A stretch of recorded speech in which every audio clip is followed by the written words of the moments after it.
Welcome to Freaky Fauna Friday, where every Friday we take a little time and explore some of the freaks of nature from around the planet we cherish so deeply.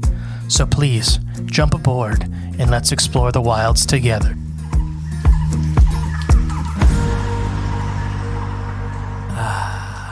Welcome back to Freaky Fauna Friday. I'm the great and peaceful mystery. I'm Jay. Today, we have a listener submission. Oh, exciting. The Cuban crocodile. Oh, the Cuban croc. Mm-hmm. That's a new one. You know anything about the Cuban crocodile? Aren't they, I have no idea. Crocodilus ramoboffer. Oh, well, I can't even talk. That's its Latin name? Yeah, scientific name. Scientific name, there you go. It's a great one. Can't even say it. Their population size is between 3,000 and 4,000. It's pretty small. Their lifespan's between 12 and 75 years.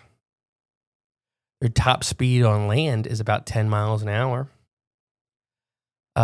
Their weight is right around 150 to 175 pounds. They max out around 7.5 feet long. They're not super big for crocodilians. Mm-mm. The Cuban crocodile is a small to medium-sized species of crocodilian endemic to Cuba. Despite its modest size, it is highly aggressive and potentially a very dangerous animal to humans. The Cuban crocodile is of interest to biologists for its unique physical traits and behavioral traits. Long and strong-legged, it is the most terrestrial crocodilian that's still alive. So don't go in the water as much as the others? Yeah, it hunts on land and is quite quick. As adults, they mostly feed on fish, turtles, and small mammals, while the young eat invertebrates and fish. Their mating typically occurs in May to July. Captive animals display cooperative hunting behaviors. This can be taught tricks and suggest high levels of intelligence for the species. Okay. So this may be a cooperative hunting crocodilian. So like a hunting dog? Like a pack animal. Like a wolf. Oh, like that. Okay. They're hunting together? Yes. And they can learn tricks. You ever seen that crocodile that comes when its name's called? That the guy pets? Probably. I don't know for sure, though. That's a Cuban crocodile. Okay, so they're more smart than They're very intelligent. their other crocodile counterparts. Now, the Cuban crocodile, is listed as critically endangered. Once spread over the Caribbean, its range is now dwindled, including only the Zappa swamps and the Isle de la Judetu, due to hunting by humans. So they used to be all over the Caribbean. Yeah. And now they're just like in 2 swamps left. Gosh. The species fossil record reveals that at one point it had a much greater range even past this. Fossils being found of this species in the Bahamas, the Hispaniola, which is the Dominican Republic, and even the Cayman Islands. I've been there before. Have you? The Caymans? Yes, I have. They're really tiny, aren't they? I have no idea. I'm pretty sure that's the ones we were there for. We were on a cruise. So these guys already had a shrinking range, and then humans really pushed them back. Yep. Just shoved them back even further. Yeah, so what these guys look like? They're medium-sized with a short, broad head, high bony ridges behind their eyes. As large adults have a middle ridge down between their eyes towards their snout. Their toes are short, but they do not have a webbing, indicating the animal spends much more of its time on land than other species of crocodilian. Juveniles and adults both have this like sparkly pattern of black and yellow on their back. The reason is called this is the reason they're called pearly crocodiles by some. They got a little shimmer to them. Mm-hmm. They're very pretty. Typically, they're 6 to 7 feet long, with 7.5 feet kind of being max. They really don't get over 180 pounds. Okay. So very small. They're not quite dwarf crocodilian small, but they're nowhere near other crocodilians as far as the max. The normal size, yeah. The largest male ever recorded was 11 feet and 400 pounds. That's still okay. That's a good size one. Yeah, I mean, for a Cuban. Yeah, I mean that's massive for them.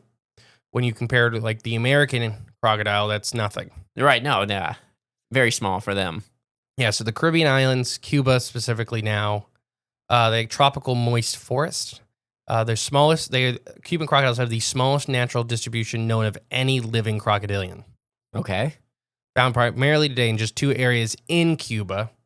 Zapata Swamp and the other name I cannot pronounce, which is the English name, or the white-niced name is the Linear Swamp. Oh, okay. That's much easier. These crocodiles prefer freshwater swamps and or marshes like the Everglades and rarely swim in salt water. It's almost only if they have to. Huh. Okay. Yeah, so habitats, lifestyles. You have any questions so far?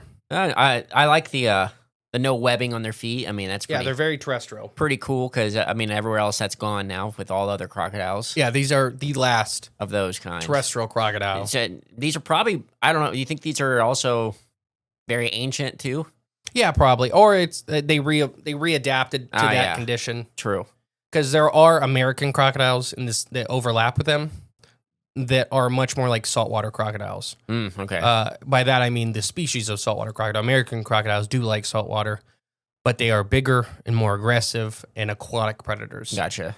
So it could just be this speciation to where they couldn't compete where they overlapped. But American crocodiles do not go onto land. I mean, it's very rare. I mean, they'll sunbathe and stuff like that, but they're not hunting on land. They're not seeking food on land. Nope. They're ambushed from the water. Yeah. So they're equally at home Cuban crocodiles are equally at home on land and in the water, being extremely strong swimmers, but they are very, very competent walkers and jumpers. Oh, okay. They can jump very high. On land? Yes. That's interesting. Temperature control is extremely important for them since they cannot generate metabolic heat. They soak up their heat from the sun. Usually in the mornings when they are cold and groggy. But once they have eaten a meal, they start to rise their heat because of their metabolism. They are generally cooperative when feeding and hunting, but still relate to one another when the dominance in heresy based on size, gender, and temperament. So yeah, even though these have been seen to be a little bit more cooperative than any other crocodilian, they are still going to sort each other out by like size, temperament, and gender. Okay. You won't have a little crocodile hanging out with some big ones. They will be eaten. Cuban crocodiles are very intelligent and, in fact, are more vicious and more lethal because they're well-coordinated cerebral cortex. Ooh. The tissues they have linked to intelligence, memory, and awareness. When crocodiles hunt together in the wild, they normally are surrounding large prey to attack it, the main to make it defenseless. However, following a hunt, these crocodiles generally remain solitary and often are found basking in riverbeds.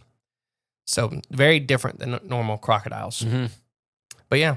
Different behavior. Yeah, their brains, at least as far as crocodilians are concerned, are highly complex and very, very different than other crocodilians. So that's their freaky fauna fact or one incredibly intelligent. Yeah. That and their feet.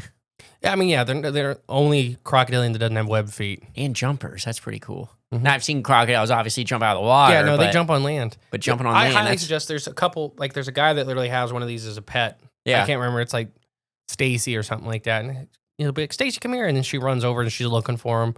Then they'll run back. That's kind of crazy. But they will eat you. Yeah, I bet. They're crocodiles. Yeah, at the end of the day, they're still crocodiles. They're still crocodiles. Cuban crocodiles are carnivores. The main part of their juvenile diet is aquatic invertebrates, as well as small terrestrial mammals. But as they get bigger, they mostly feed on fish, turtles, and small mammals. Any questions so far?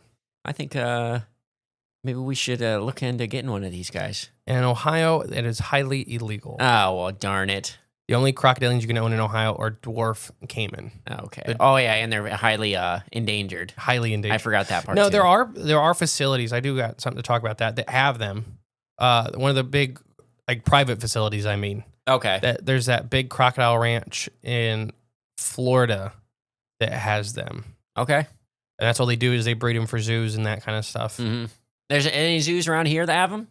Not that I know of. Okay. But they are in zoos. They're not that they're not that incredibly endangered that you can't go see one of them. Right, yeah. 30 to 40 eggs is normally how many they lay at a time. Like I said, they breed in May, and they normally start laying eggs in August and September. Eggs take 58 to 70 days to hatch. They have a really, really low success rate for hatchlings. Is that why they hatch or lay so much? Yeah. So they have a lot of egg predators, mammals, reptiles, and birds, including their own species. And a lot of the invasives in Cuba have really, really put a hurt on them. Okay. So right now their egg hatching rate is about 99% die. Oh, yeah, that's not good. Yeah.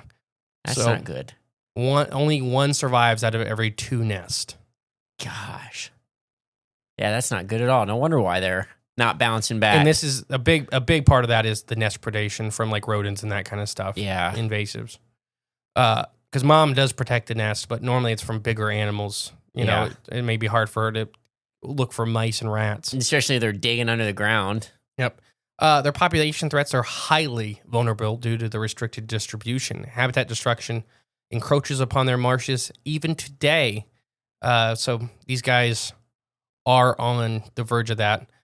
And they are having a lot of troubles with competition with introduced species and the hybrid species that is being formed. Okay. Like blue whales, these guys are starting to hybridize with American crocodiles because they can't find mates of their own species. Right, yep. You gotta do what you gotta do. Mm-hmm. According to the red list, there's 3,000 to 5,000 mature individuals left. But yeah. I have a couple little fun facts, but any questions? Oh, no, not so far. So, crocodile family, they are the most critically endangered out of the crocodiles. Even more so than the caiman. Even more so than gharials, which is that's what I meant, yeah. Impressive. They have the long, thin snouts. So, there's a fossil record that indicates a Cuban crocodile once ate a giant ground sloth. What? Mm-hmm. Were they bigger back then?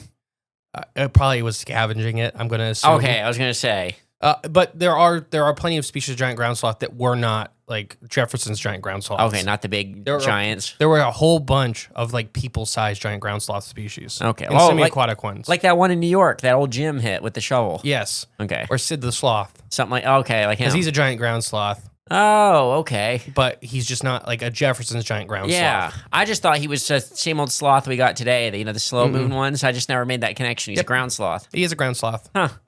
So giant is relative, There are giants that are the size of mastodons and there's giants that are just the size of people. Yeah.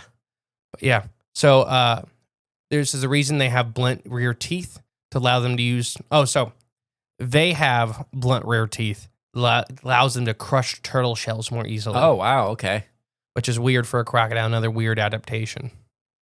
These crocodiles tend to use their tails, marked by distinctive bands, to distract their prey before leaping at them. Ah. So they'll literally wave their tail like a little way lure over here. Yeah. So the prey animal's looking at what's that, and then they jump with their head. Yeah. The shiny little sparkly tail. Mm-hmm. Yeah. The age can be determined of these crocodiles by the dark spots on their irises or sampling parts of their scales. So the more dark spots, the older the animal. The crocodiles are known for their high walk gait, as their hind legs have reduced webbing or no webbing, which makes it easier for them to walk on land and climb around. But they look like they're standing on their tippy toes compared to other crocodiles. Gotcha. So these crocodiles are able to hunt birds and mammals that live in the trees by using their powerful thrust of their legs and their tails beneath the water surface to leap and catch prey from overhanging branches, and even jumping on land. That's pretty wild. Yeah. A jumping crocodile would be quite frightening. And they're pretty fast, 10 to 12 miles an hour. Wonder if they can run really fast and then jump. You know what I mean? I'm sure. I'm very sure that they can. A crocodile long jumping? Yeah. So the specific species was the giant Caribbean sloth, if you were wondering. Okay. And that's where they actually think that the cooperative behaviors that this species developed was from hunting those animals. Because they were large. They were big. They just weren't like giant ground sloth. Right. So since they're smaller crocodiles, they think that they would either use their land abilities to push them back into the water and then gang up on them. Huh. That's pretty awesome. We need to see that nature documentary. Yeah. Yeah, that'd be fun. But yeah, I think they're really cool. They were on their way out, though, like many of the freaky fauna that we talk about. Unfortunately. But that's why we're talking about them. Yeah. Just shine a little light on them before their time is gone. And then eventually everything will be gone. So these animals. Why their max size is so small is probably because of their land lovingness. Okay. So if we look at other species of like saltwater crocodiles, for example, or American crocodiles, for example, males get massive because they don't ever have to go back on land. Right, yeah. The females stay smaller typically because they have to go on land to lay eggs. Oh, okay. So Yeah, you're vulnerable on land. yeah, and it's hard. It's hard to move when you're too big on land. Yeah. If you're more adapt for an aquatic lifestyle. Right, you're more buoyant in the water. You can, Yeah. no matter how big you are, you can move around easier. Yeah. I mean, their legs aren't huge when it's compared. And I highly suggest everybody look at their skulls and really look at their back teeth and their versus their front teeth.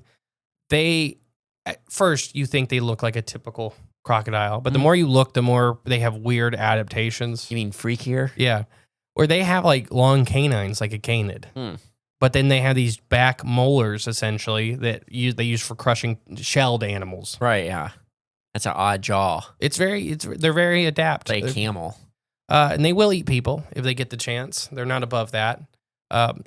It's very different. Like alligators to crocodilians, or alligators to crocodiles are very different animals. Even though that there are some, their closest living relatives are the American crocodile, the Orinoco crocodile, and the Morlitz crocodile. And they're all the New World crocodiles. Gotcha. But compared to all of their relatives, they're very, very different. And there is a chance. Another big problem they have is the invasive Burmese pythons. Oh, they're a big threat. They're eating a lot of the young. Oh, the eggs. The babies. Or the babies or whatever, yeah. But yeah, I highly suggest everybody look these guys up. They're really cool. Very intelligent, probably the smartest of all the crocodilians. Very, very developed brains. Yeah, that's interesting. Yeah. You wouldn't think that too much thinking about a crocodile. I mean, they've been around for a while. Right, yeah. You know? I would love to see a group of these hunting a giant ground sloth. Yeah, that'd be on awesome. land. Oh, I don't land, water, I don't care. Water is just like watching them crocodiles eat a wildebeest. Well, But yeah. watching a group of crocodiles on land like corner a giant ground sloth And then jumping on its back. and just grabbing it. Like cat behavior. That'd be interesting. That would be cool. All right. Well, I have been the Great and Peaceful Mr. E. And I've been Jay. We'll catch you next week, guys. Bye. Bye. Thank you for listening to Freaky Fauna Friday. If you want to help the podcast grow, remember to share and give it a 5-star review.